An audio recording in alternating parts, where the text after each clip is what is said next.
Hello, thanks for clicking on. It's Delia here.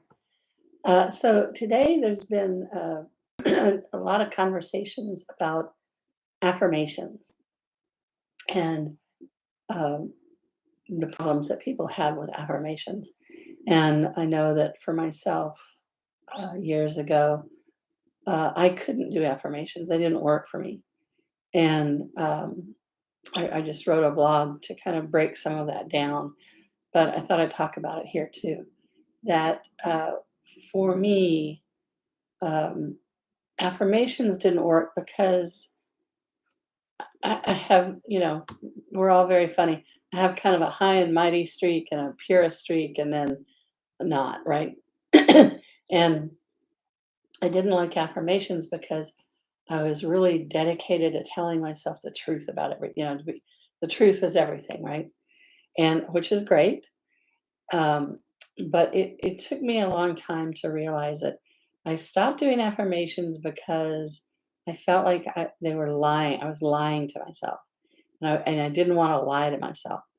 And then I stopped doing affirmations, and then they came back around because they're always around, ubiquitous. And it was in a different context, and that time I could understand a little bit more about. Um, the inclusiveness that can be with affirmations.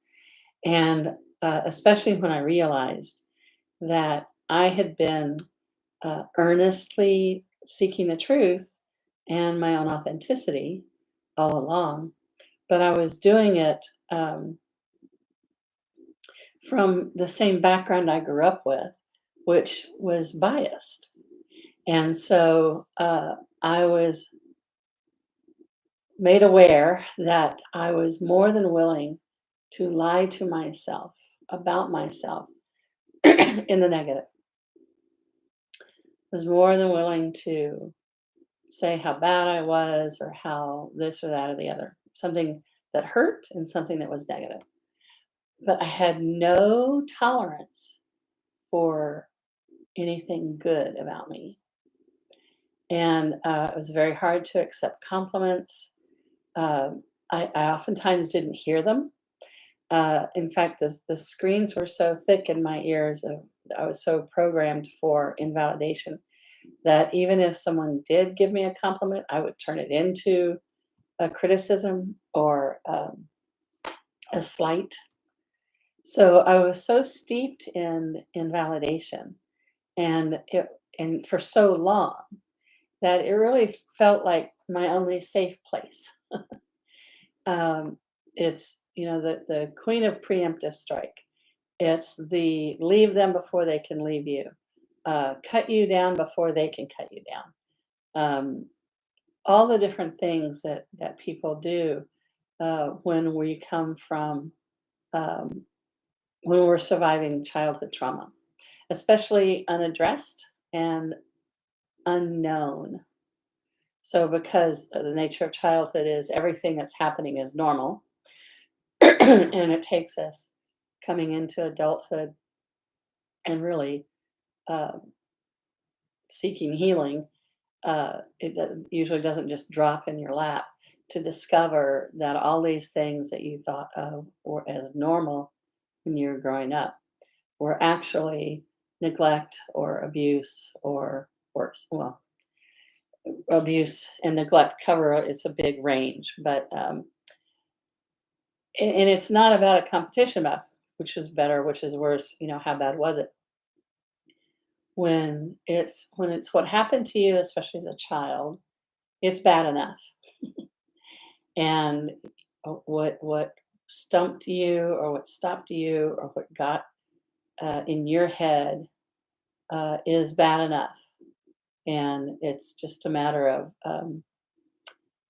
loving yourself into a new reality, which is very challenging because of uh, the physiology of trauma. So when I realized that I had been unwilling to really use affirmations because of this notion that they were lying. I was lying to myself. So one of the basic ones is, I love me, I love myself. Looking in the mirror, saying I love you. Anything having to do with reflecting back, literally or figuratively, that you love yourself is remarkably fraught. One would think maybe that it ought to be easy, but there's very little about society that wants you to love you and take care of yourself. There's just a million inroads of um, investment in everybody being a little off kilter, upset, anxious, not centered, and not within one's own self, and certainly not for females, especially, and people of color, especially, not having your own sovereignty. The state owns you, the state has the right to say this, or the church, or somebody else. And anything that you resist and anything that you defend for or against, you're hooked on it. There's a hook there. And so you're hooked whether you're defending for it or against it. So I I realized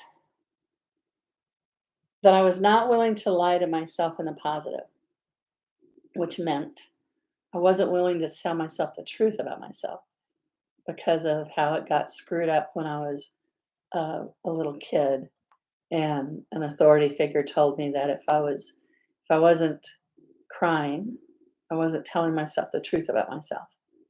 And this is for 8-year-old stupid crap that you do that pisses off the adults. So, but for some reason that really went in. I don't know why, but it really went in and it really stuck with me. So I understood that I needed to retrain my tolerance for thinking good things about myself. And that a lot of my strategies had to do with being invested in not thinking good things about myself in this preemptive strike kind of way to avoid disappointment, to avoid heartbreak, to avoid, um, well, disappointment really felt like the end of all life. It felt like the end of life as I knew it. So that was a big motivation to sidestep being disappointed. It turns out that when you're disappointed by this one thing on this one day at this one time, that's not very big. It doesn't really. It's not that big a deal. But if you're trying to not be disappointed for 100,000 things in your life, or you're trying to pretend you're not disappointed, then any disappointment is all of that plus whatever's happening right now.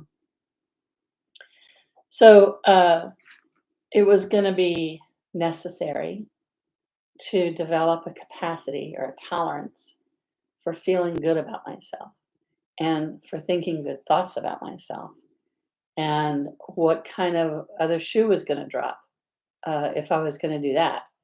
And so that other shoe is going to drop sensation or mechanism is there to keep you small. And there's an underlying premise in there, there's a conclusion, decision, assumption somewhere that only if you're small can you survive, or maybe they won't kill you, or maybe they won't pick on you, or maybe they won't throw you out of the herd or the family or the society. So it all makes sense and it all works together. And so as I evolved around affirmations and then the truth, I found out how much the truth had to do with affirmations and not being willing to tell myself the truth, not understanding earlier that the truth has, if you want to use good and bad and right and wrong, positive and negative, it had all those elements in it. And I had been so programmed and so trained so thoroughly to only go for the negative. That was the only thing that was going to be true. That was the only thing that was going to save me. And to retrain that habit of thinking, um, took doing, various energy workouts. Sometimes the kind of meditation that works for me has to do with consciousness and being aware of things. And so I call them energy workouts. Um, and it took time and space because bodies take time and space. So I started to reclaim the truth that was a good truth, that was a happy truth. And, Taylor Swift has great songs about this kind of thing. Oh, what is that song? Shake It Off. So there's encouragement, or you can find encouragement for whatever you want to do. And I found different encouragements. Taylor Swift wasn't even born at this time for me, but I found ways to develop the muscle, a tolerance for thinking and feeling good about myself. For I became aware that it would be a good idea to be able to tolerate receiving a compliment, and these different kinds of self-love things that were beyond me in the beginning. So as things continued to evolve, I came up around affirmations again, and this time the thing that really opened everything up for me was the word choice. I choose. And I still couldn't do I love me, but I could do I choose to love me. And that really, really helped to get me um, through, or in the process of growing into being able to love myself, but also growing out of the habits of a lifetime to cut myself off at the knees, to cut myself down, and to um, stop anything remotely like ease or peace or um, feeling good about myself. So, affirmations and truth and choice, they're they're they're a trio of helpers, a trinity of helpers. And the choosing was so great because it included the parts of me that didn't want to do this and the parts of me that did. It included the parts of me that um, didn't love me, or didn't want to love me. That was their story anyway. And the parts that did. And it made enough room for my higher self, the consciousness that it is part of all that is and has been around for way more lifetimes than you'd think on the planet, for way many, for millions of years. And the consciousness that is still connected to the all that is, and we all have such a consciousness. I knew that to be true by, I don't know, sometime in grade school. I knew a bunch of stuff.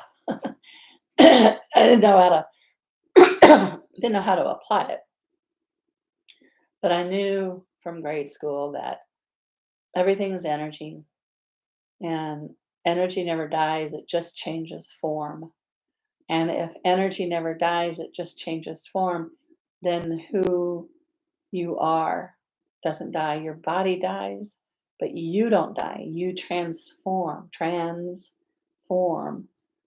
or actually transcend. You grow out of your body, um, and then your identity goes from being body personality based, this lifetime, this body, this history, this thing that happened in third grade, to being connected with and having your higher self be real for you, your infinite self, you can identify with and as it.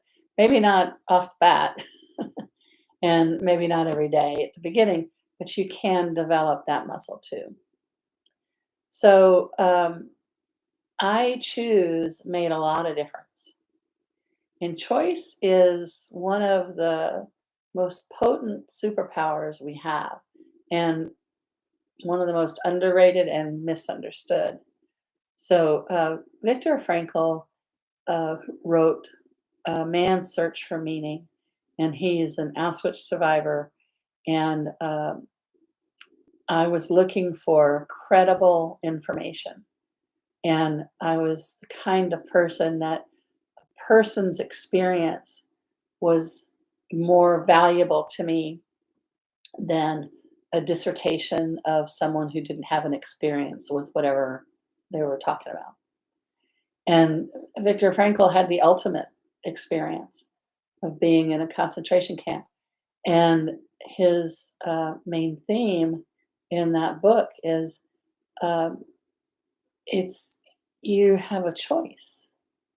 It's up to it. It's your choice whether you're um, how you take everything. It's your choice. And if when you're in the mood of when you're in your body and that's your only self is your body personality, then especially if you had difficult things happen and traumas, and there's a quality of victimhood about your identity or your life, then hearing that you have choice, generally people get reactive. And the reactions are something to the effect of, I didn't choose this. I would never choose this horrible thing to happen. And it's not that kind of choice. You don't choose bad things to happen. And your higher self only chooses bad things to happen for you when there's a dire situation and your development is stumped and it needs you need a bigger context. And when we are in our when we're in our little defined ways of the universe, we tend to um, know everything and shut down. And so sometimes we have to be cracked open, and it's difficult. There's no two ways about that. But it is coming to get you to set you free. It's not about punishment. It gets misconstrued as punishment quite a bit. And with this superpower of choice, you get to decide about everything that happens in your life. Not whether or not it happened, but what you're going to make of it. So Shakespeare said, nothing is good or bad, lest thinking make it so.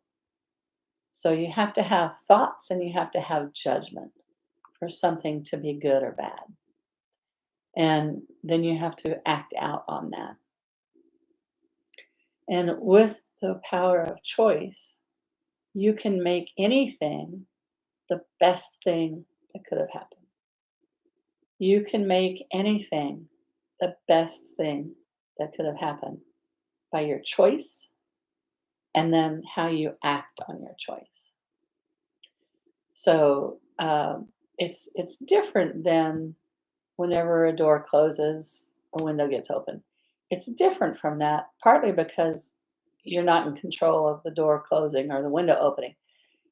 When you are choosing your life, you're not spiritually bypassing your emotions. You're actually making a choice. This is this this guy broke up with me, and he was the love of my life, and I'm devastated. Well, usually you're devastated because of what you think being in a relationship with him means about you and him and life and your future and your dreams. And if it's all balled up together, then um, it's all balled up, right? So if you instead have the situation where he breaks up with you and you're like, I'm here for me. I understand, you're talking to the different parts of yourself, and you're talking to the part that, is bereft of the future with this love, right? So you're not making any part of you wrong.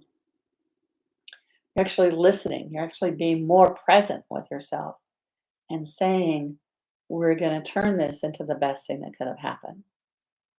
And that gives the energy someplace to go, and it gives you someplace to grow. And it's self empowering. So, affirmations, truth, and choice. You have an affirmation about what direction you want to grow in, and the universe will generously show you where you have blocks to what it is that you say you want. It's not punishment. It's enlightening. It's showing you where you have blocks, what needs to grow, what conclusions, decisions, assumptions no longer serve you. You have to see what they are so that you can click them. And the truth has at least two sides to it, but it is never always rosy. If it's always rosy, then you're not in the truth, you're in a fantasy. And if it's always depressed and dark and gloomy, um, that's not the truth either. The truth is more complex than that. So, and usually what helps with that is to get a bigger perspective on whatever it is. Whenever it's that painful, it's because the parameters of how you're thinking about it are too small. So get bigger. And then use your choice. Use your choice for your greater good, for your well being, for your advantage. Stop thinking that you can't do anything for your advantage because that's selfish. That's programming. So, if you were someone who loved yourself, what would you do right now, right?